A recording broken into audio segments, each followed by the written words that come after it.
Hello friends, வணக்கங்க. நான் ரதியா சமையல்லேருந்து சாந்தி பேசுகிறேன். இன்னைக்கு நான் ஓணம் ஸ்பெஷல் அவியல் தான் செய்ய போகிறேன். நான் எப்படி செய்கிறேன்னு உங்களுக்கு செஞ்சு காமிக்கிறேன். ஃபர்ஸ்ட் டைம் வீடியோ பார்க்குறவங்க தான் சப்ஸ்கிரைப் பண்ணிங்க. பக்கத்தில் இருக்க பெல் பட்டனை கிளிக் பண்ணிங்கன்னா நான் போடுற வீடியோலாம் உங்களுக்கு உடனுக்குடன் வந்து சேரும்.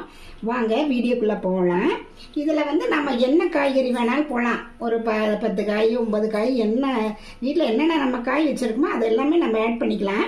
நான் இன்றைக்கி பீன்ஸ் ஒரு 5 பீன்ஸு, அப்புறம் பூசணிக்காய் ஒரு சின்ன துண்டு, ஒரு முருங்கைக்காய் ஒன்று, அப்புறம் சின்ன உருளைக்கிழங்கு கட் பண்ணி வச்சுக்கேன், கொஞ்சம் தக்காளி, அது இல்லாமல் கேரட் ஒரு சின்ன கேரட்டு, கொஞ்சம் பீக்கங்காய், அவரைக்காய், கத்திரிக்காய் ஒரு 2 கத்திரிக்காய். நம்ம என்ன காய் வேணாலும் நம்ம ஆட் பண்ணிக்கலாங்க. இதை நான் ஒரு குக்கரில் சேர்த்திக்கிறேன். முருங்கைக்காய், பூசணிக்காய், பீன்ஸ், கேரட், உருளைக்கிழங்கு, கத்திரிக்காய், பீக்கங்காய், அவரைக்காய், தக்காளி இதெல்லாம் இதில் சேர்த்திட்டு கொஞ்சமாக ஒரு 1/2 ஸ்பூன் மஞ்சள்தூள் போட்டுக்கலாங்க. இந்த காய்க்கு அளவை உப்பு கொஞ்சம் போட்டுக்கலாம்.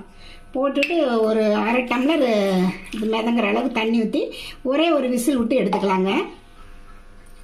அது விசில் வரட்டுங்க. அதுக்கு இடையில் தேங்காய் ஒரு 1/2 மூடி தேங்காய் அது மாதிரி கீறி வச்சுருக்கேன்.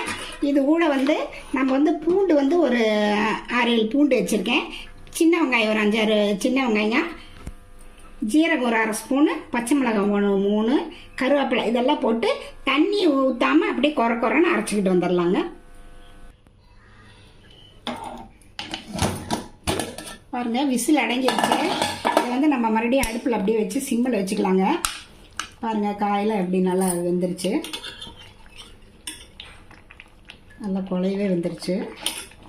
நம்ம அரைச்சிட்டு இந்த தேங்காய் மிளகு இதோட சேர்த்துக்கலாம். சும்மா ஒரு 2 நிமிஷம் இருந்தால் போதுங்க. தேங்காய் ஊற்றி இதுக்கு ஏற்கனவே கொஞ்சம் உப்பு போட்டிருக்கோம். இன்னும் இதுக்கெல்லாம் இன்னும் கொஞ்சம் உப்பு போட்டுக்கலாம். ஒரு டேபிள் ஸ்பூன் தயிர் ஊற்றிக்கலாங்க. தயிர் ஊற்றி ரொம்ப நேரம் கொதிக்க விட வேண்டாம், ஒரே கொதி தான், அதோடய நம்ம நிறுத்திடலாம். போதுங்க. ஸ்டவ் ஆஃப் பண்ணிவிட்டு நம்ம ஒரு தாளிப்பு கொடுத்துடலாம். இது ஒரு இதில் எண்ணெய் ஊற்றி வச்சுருக்கேன். தேங்காய் எண்ணெய் தான் ஊற்றிக்குவாங்க. தேங்காய் எண்ணெய் வாசம் பிடிக்காதவங்க கடலெண்ணெய் ஊற்றிக்கலாம்.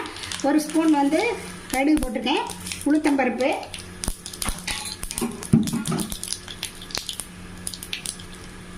நல்லா பொரிட்டுங்க. கருவேப்பிலை போட்டுக்கலாம். போட்டு இதில் ஊற்றிடலாங்க. அவ்வளோதாங்க.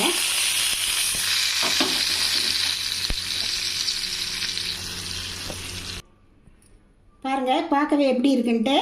நீங்களும் இந்த மாதிரி ஓணம் ஸ்பெஷல் அவியல் செஞ்சுட்டு எப்படி இருக்குன்னு எனக்கு சப்ஸ்கிரைப் பண்ணுங்கள், லைக் பண்ணுங்கள், ஷேர் பண்ணுங்கள். அடுத்த வீடியோவில் வேறு ரெசிபியோடு சந்திக்கிறேன். வணக்கங்க.